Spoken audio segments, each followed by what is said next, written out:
어서오세요. 24시 큐티 편의점입니다. 2024년 5월 15일 수요일. 오늘의 말씀, 사도행전 7장 37절에서 53절 말씀. 스데반의 역고발. 이스라엘 백성, 하나님과 모세를 저버렸다. 바로 이 모세가 이스라엘 백성에게 하나님께서 너희 가운데서 나와 같은 예언자를 세워주실 것이다 라고 말한 사람입니다. 이 모세는 시내산에서 그에게 말씀을 전해주던 천사와 우리 조상들과 함께 광야 교회에 있었습니다. 모세는 생명의 말씀을 받아 우리에게 전해주었습니다. 그러나 우리 조상들은 모세에게 순종하기를 거부하고 모세를 저버렸습니다. 그들은 마음속으로 이집트로 돌아가려 했습니다. 그들은 아론에게 우리를 이집트에서 인도해낸 모세에게 무슨 일이 생겼는지 모르겠으니 우리를 인도할 신을 만들어 주십시오 라고 말했습니다. 그들이 송아지처럼 생긴 우상을 만든 것이 바로 그때였습니다. 그들은 송아지 우상에게 제물을 바치고 자기들의 손으로 만든 것을 섬기며 즐거워하였습니다. 그러자 하나님께서는 그들에게서 돌아서시고 그들이 천체들을 섬기게 내버려 두셨습니다.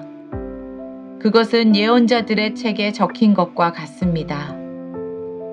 이스라엘 백성아, 너희가 광야에 40년 동안 있을 때 나에게 희생제물과 예물을 가져온 적이 있느냐?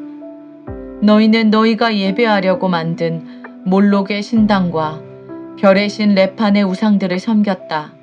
그러므로 내가 너희를 바빌론 저편으로 포로로 보낼 것이다.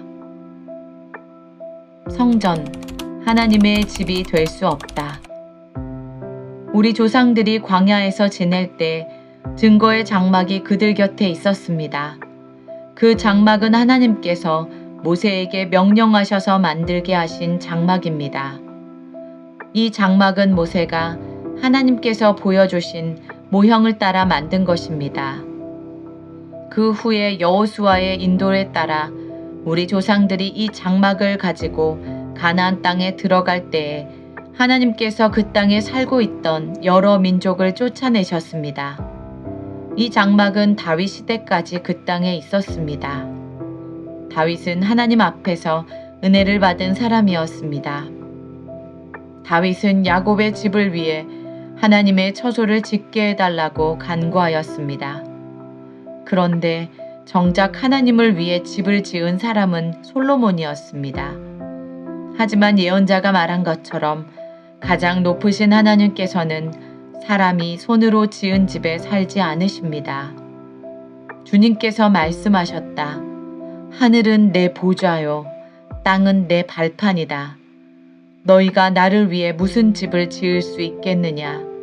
내가 쉴 곳이 어디겠느냐? 이 모든 것이 다 내가 만든 것이 아니냐?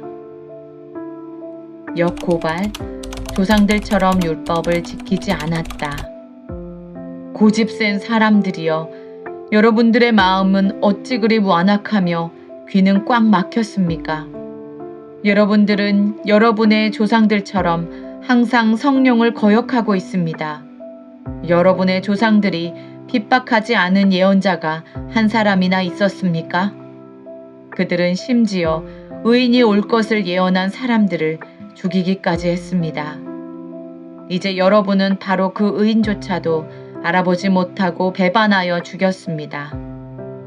여러분은 천사들이 전해준 모세의 율법을 받고도 그것을 지키지 않았습니다. 이해하기. 유대인들은 예수님과 스데반이 모세의 율법을 무시했다고 주장합니다. 하지만 스데반은 유대인과 그들의 조상들이 율법을 배신했고 그 역사가 성경에 기록되어 있다고 반박합니다. 또 스데반은 장막과 성전을 하나님 명령으로 세웠다고 말합니다.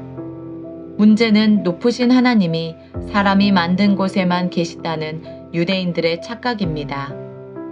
스데반은 자기를 고발한 사람들을 역으로 고발합니다. 그들은 조상들처럼 성령을 거역했습니다.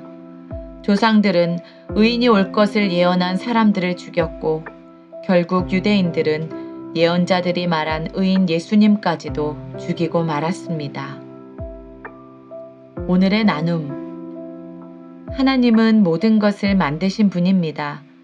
하나님은 사람의 손으로 지은 성전에만 계신 분이 아닙니다. 성전도 하나님이 거하시는 곳 중 하나일 뿐입니다. 하나님은 그분의 백성이 있는 곳이라면 그곳이 어디라도 함께 하십니다. 하나님, 어디서나 나를 감찰하시고 지키시고 보호해 주시니 감사합니다.